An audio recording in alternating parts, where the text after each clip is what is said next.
Identificar mentiras de preto é uma das minhas especialidades. É um dom. Por isso, aconselho que você não faça perder o nosso tempo e responda apenas com a verdade para que possamos terminar logo com isso. Nome, idade e nação.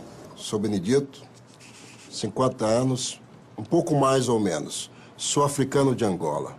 Ocupação? Barbeiro sangrador. Nome e residência do seu senhor. Meu senhor é Deus. Sou preto forro há 10 anos e... Deixa de mentiras, preto. A primeira coisa que todo preto faz quando consegue a liberdade é calçar os pés. Eu não te vejo de sapatos. Eu sempre andei descalço. Nenhum sapato nunca me serviu. Pare de insistir na mentira e diga logo o nome do seu senhor. Ou por acaso és um preto fujão?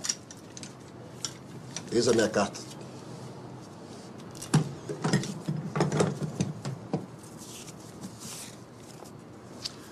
Eu, João Matoso, comerciante, declaro que possuo um escravo de nome Benedito, preto, de 40 anos, pouco mais, pouco menos.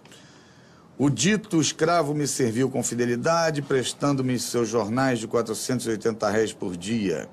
Mediante o pagamento de 102 mil réis, declaro Benedito forro e liberto. Mais de 100 mil réis pela sua liberdade? Quer que eu acredite que juntou essa quantia? Eu tive ajuda.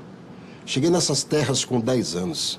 Aos 15, meu senhor me colocou para aprender o ofício de barbeiro com o Chico Cabinda.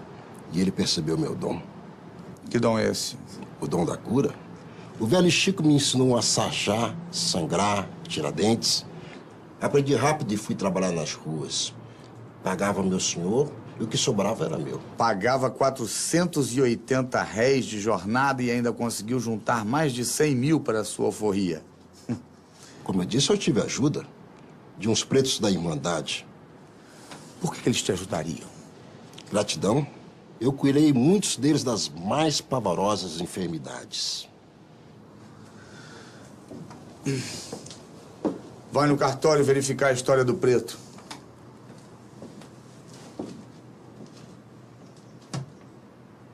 No período de 1808 a 1821, e mais se quiserem, até 1831, o Rio de Janeiro conheceu o maior número de chegada de escravos de sua história. Nunca chegou tanto negro no Rio de Janeiro como nesse período. E a cidade, para quem viesse de fora, tinha toda a aparência de uma grande cidade africana. Os negros dominavam as ruas. Ouvia-se nas ruas mais falar as línguas africanas do que o português. Todo mundo que aqui desembarcava sentia-se nas costas da África. E de uma África que, para nós, brancos, talvez fosse uma África, mas que para os africanos eram múltiplas Áfricas. Porque os africanos sabiam absolutamente se distinguir pelo tipo de penteado, pelas escarificações, pelas contas que portavam no pescoço, pela maneira de apregoar um produto. Então, aquilo que os estrangeiros eram incapazes de identificar, porque eles viam tudo como uma grande África, né? Os africanos, eles mesmos, através, volto a dizer, do uso do corpo como uma verdadeira tela para se identificar. Essas formas ornamentais eram uma verdadeira gramática. Ali você identificava uma viúva, você identificava uma moça em idade núbil, você identificava alguém que pertencia a uma determinada casa de santo.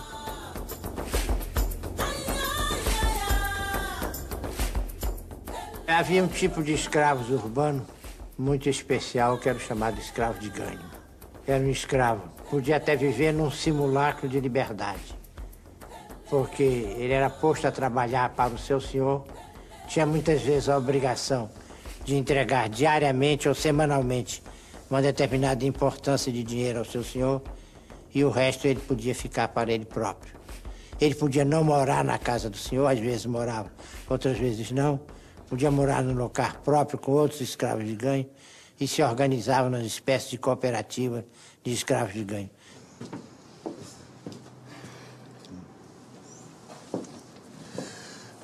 Parece que a sua carta está registrada em cartório, Benedito, e você de fato é forro como diz. Mas não vai escapar da devassa. O seu compromisso com a verdade ainda continua. Sim, senhor. Você diz que é barbeiro sangrador, certo? Sim. Para exercer a função de barbeiro sangrador, você precisa da autorização da Fisicatura Mor? Sim, senhor. Eu prestei exames na Fisicatura. Tive que discorrer sobre as 42 veias que podem ser sangradas. 18 na cabeça, 12 nos braços e 12 nos pés. Tive que discorrer, por exemplo, que as veias atrás das orelhas são sangradas para curar catarros antigos e chagas na cabeça. O sangramento embaixo da língua é para dores de garganta. Não foi fácil, senhor, mas fui aceito. E quanto às ervas e plantas que encontramos em sua loja? São para fazer as minhas mesinhas? Barbeiros sangradores só podem fazer sangrias e deitar bichas, Benedito. Não podem receitar remédios. Senhor, eu não sou apenas um sangrador. Eu também sou um curandeiro autorizado. Eu posso aplicar em meus pacientes tisanas, ungüentos, cataplasmas. O senhor pode verificar na Fisicatura.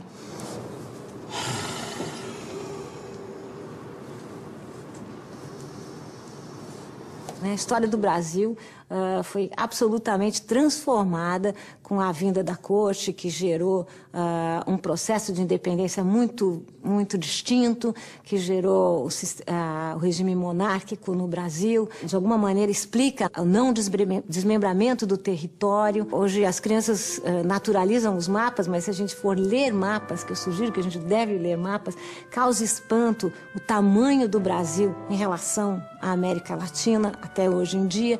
Ou seja, a vinda da família real, de fato, revolucionou a história futura do país. Em um ano, foi necessário dotar a colônia de uma série de instituições que ela absolutamente não tinha, né? A famosa mudança da metrópole, mesmo que transitória, gerou uma espécie de, como diziam os jornais mais satíricos da época, uma espécie de banho de civilização, né? Ou seja, era preciso trazer o tesouro, o exército, a justiça, a Casa da Moeda, todos os elementos que, nesse momento, faziam um novo sentido nesse lugar chamado Rio de Janeiro.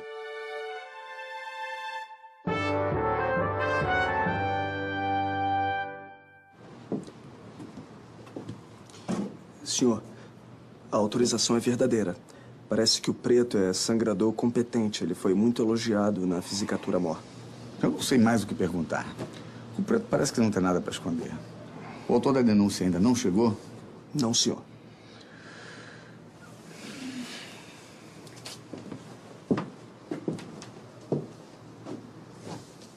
Ah, Benedito, Benedito. Por que nós não terminamos logo com isso? Você quer ir embora daqui, não quer? Eu quero também, senhor.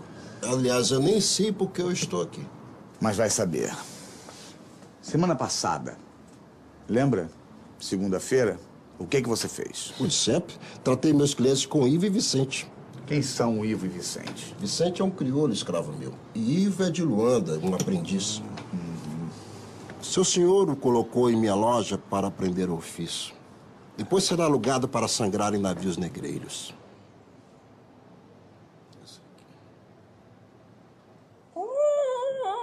Calma. Calma, segura. Calma, calma, calma. Ah, esse aqui. Esse aqui.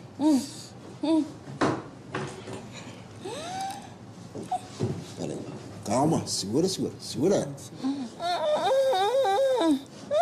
Ah, peguei.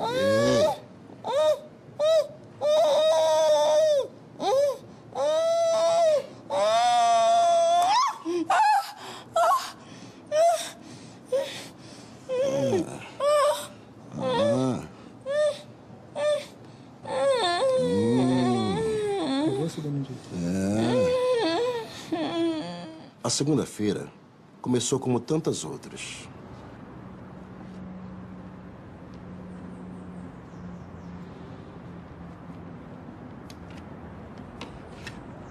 Olá, seu Afonso. Como vai?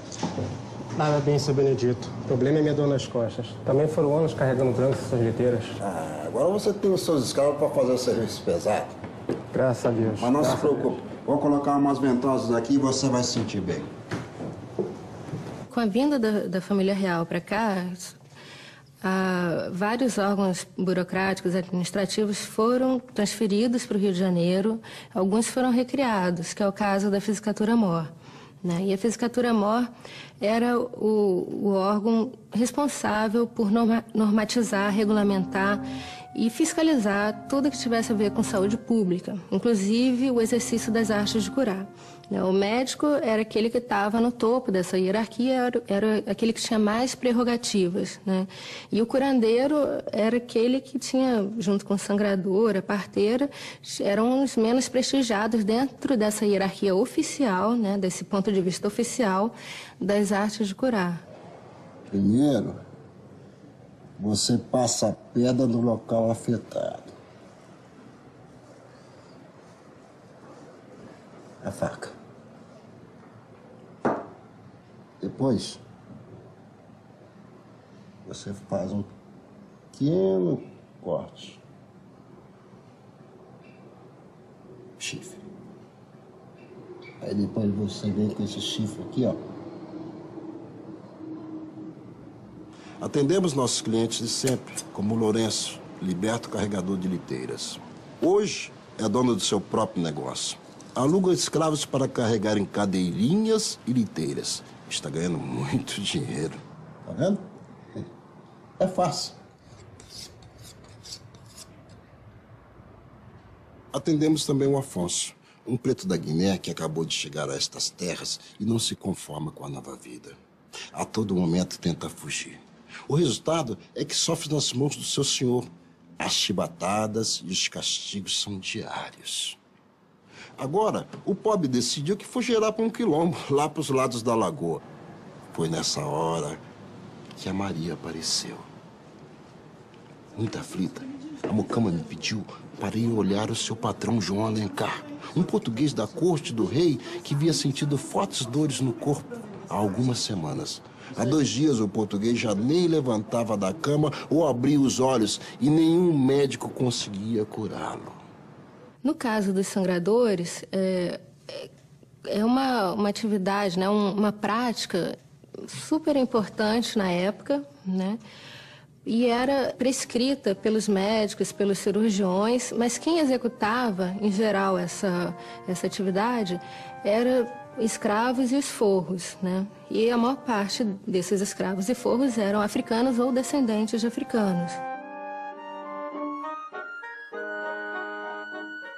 Agora, também é interessante não só pensar esse ofício como um ofício que era relegado aos escravos e aos forros. É interessante pensar também esse ofício como uma escolha dos escravos e dos forros por um ofício que pudesse fazer com que eles melhorassem de vida. A gente observa casos de escravos que aprenderam a arte de sangria porque os seus proprietários encaminharam para que eles aprendessem, né?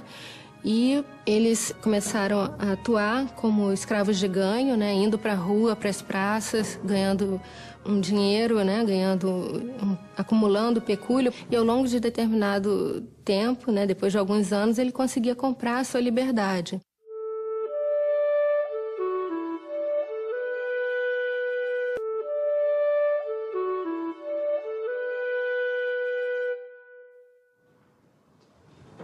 Dona Ana, seu Benedito.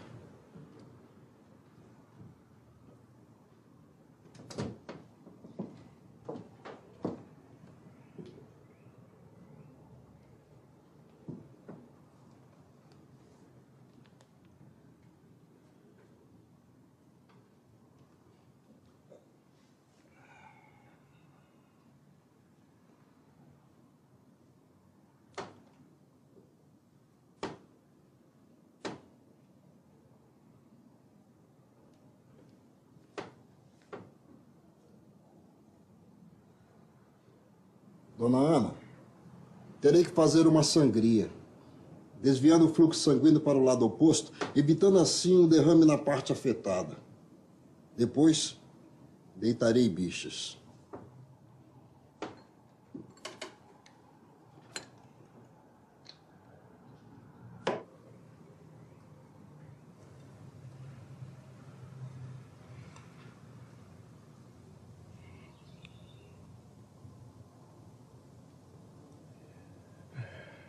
O corte não pode ser profundo para não atingir a artéria ou nervo.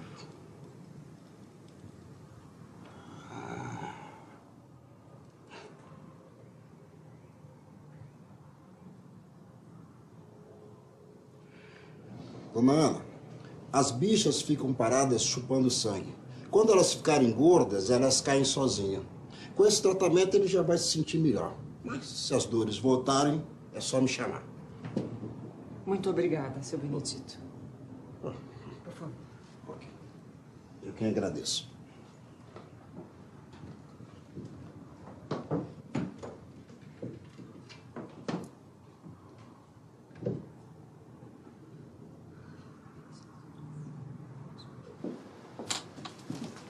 Senhor, o homem chegou.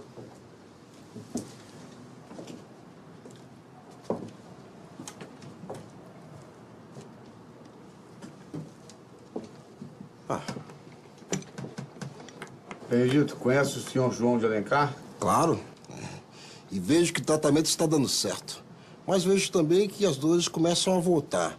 É melhor deitarmos bicha novamente. Jamais deixaria esse feiticeiro colocar as mãos em mim novamente. Por favor, conte-nos o que houve. No dia seguinte à visita do preto, eu realmente comecei a melhorar. Consegui andar sem bengala, me senti novo, recuperado. Minha esposa então me contou quem foi o responsável pela minha melhora. Homem de Deus que sou, decidi então que deveria recompensá-lo financeiramente. Depois de acender 50 velas brancas na Candelária, fui até a sua loja.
Quem vai curar sou eu. Vai!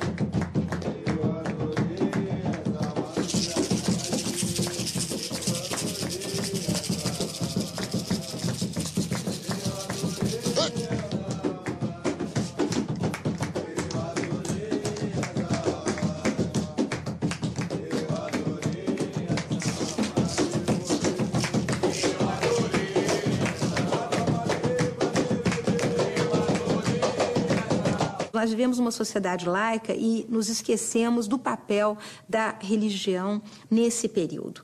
É sempre bom lembrar que, durante muitos séculos, as horas do dia não eram marcadas pelo relógio, mas sim pelo sino da igreja que tocava. A cidade acordava ao som não só de um disparo de um canhão que era, enfim, detonado aqui na Ilha das Cobras, mas também o bimbalhar dos sinos. Os próprios serviços que eram prestados na cidade, por exemplo, as negras que ofereciam pão de ló ou os negros que ofereciam água, dependiam de um toque do sino que vinha da igreja. As pessoas não bocejavam jamais sem fazer o sinal da cruz, porque temiam que o demônio entrasse pela boca delas. Ao meio-dia era um momento também em que ninguém bocejava, porque era o momento em que o demônio se soltava. Às 6 horas da tarde, as pessoas se postavam em qualquer frontispício de igreja, justamente para rezar as Ave-Marias. Então, era um universo banhado pelo religioso. Nós hoje nos afastamos disso, não sabemos mais qual é o significado religioso. Então, é óbvio que num clima de absoluta religiosidade, um clima onde as pessoas acreditavam que bem e mal existiam e que o demônio tinha endereço, podia ser localizado, é óbvio que alguém ser curado por um calunduzeiro devia suscitar alguma forma de reação. O que se descreve quando se fala em Calundu são práticas mágicas, cultos, que você tem presença de dança, de música, batuque, tambores, atabaques. E as descrições são sempre muito cheias de preconceito e de muito da visão branca sobre aquele tipo de prática. Então, muitas vezes, as práticas religiosas dos africanos são consideradas práticas de feitiçaria. Isso é considerado crime na colônia, tanto pelo Código Civil, né, pelas ordenações filipinas, como pelo Tribunal Eclesiástico. Então, prática de feitiçaria, adivinhações, pacto diabólico, adoração ao demônio, as mais variadas atividades são consideradas crime e são severamente punidas, né? A prática de feitiçaria, especificamente, é punida com morte, né? Pena de morte. Há uma aura de mistério em torno dos africanos desde sempre, desde o começo da escravidão. O temor de que eles saibam manipular espíritos ou de que eles saibam manipular venenos, que eles possam ser muito perigosos. Sempre houve um grande temor em relação ao conhecimento tanto sobrenatural quanto ao conhecimento de ervas e de venenos que os africanos possuiriam. Então sempre se associou, desde a colônia, se associou muito à prática de magia, de feitiçaria, de envenenamentos aos africanos. E aos escravos, claro, porque os africanos eram escravos na colônia. Preto ingrato!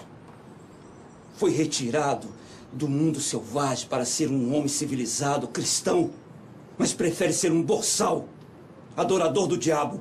Minha cura é fruto de feitiçaria. Antes tivesse permanecido doente nas mãos de Deus do que são nas mãos do diabo.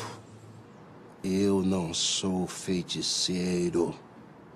Algumas doenças são causadas por espíritos malévolos e para curá-las, eu conto com o meu conhecimento e com a ajuda de Deus, jamais do diabo.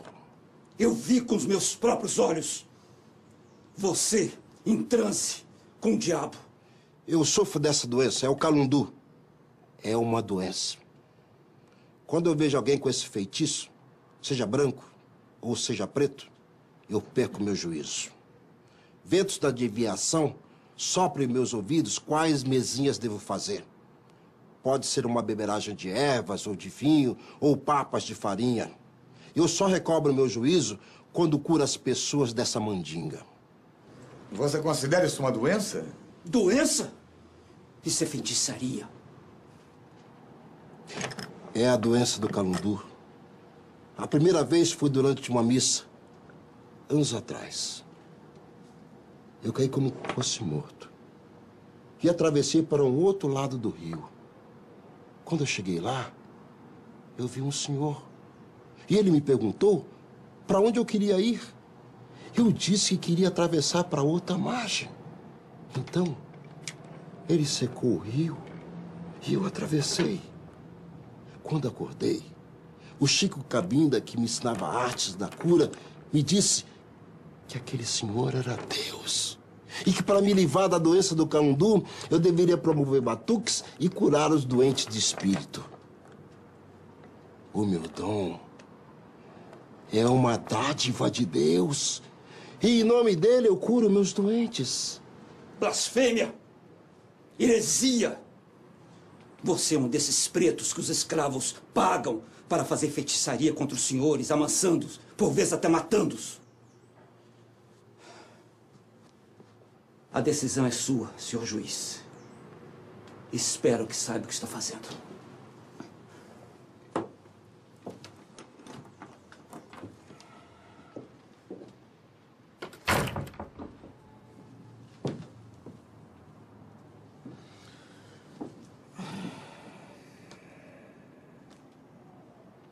Vamos, Benedito.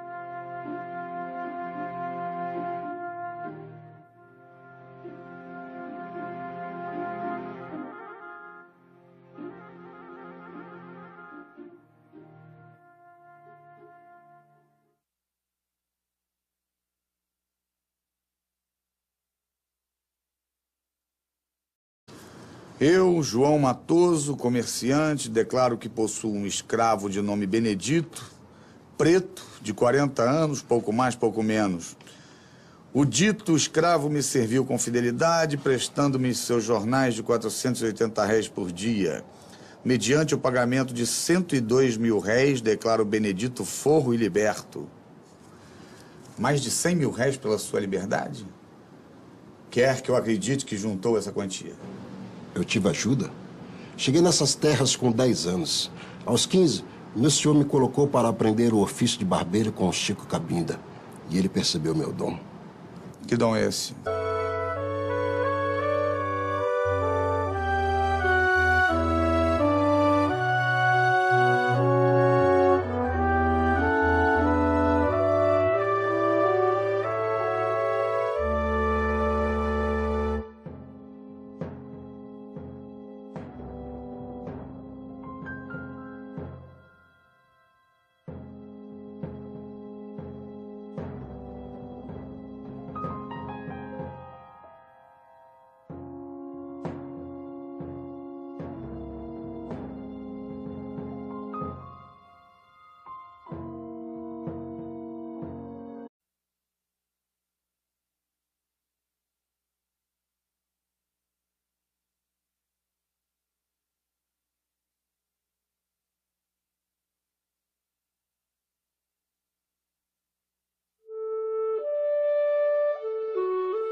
Pouco mais ou menos. Sou africano de Angola.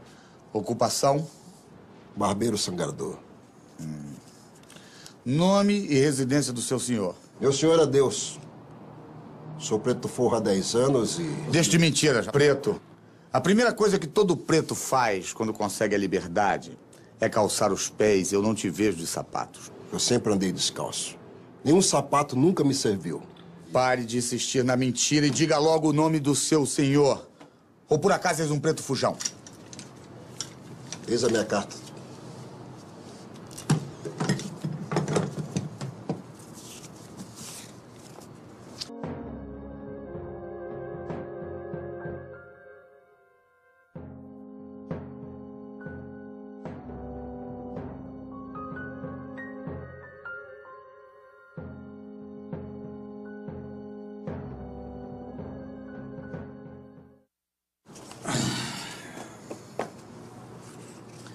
Identificar mentiras de preto é uma das minhas especialidades.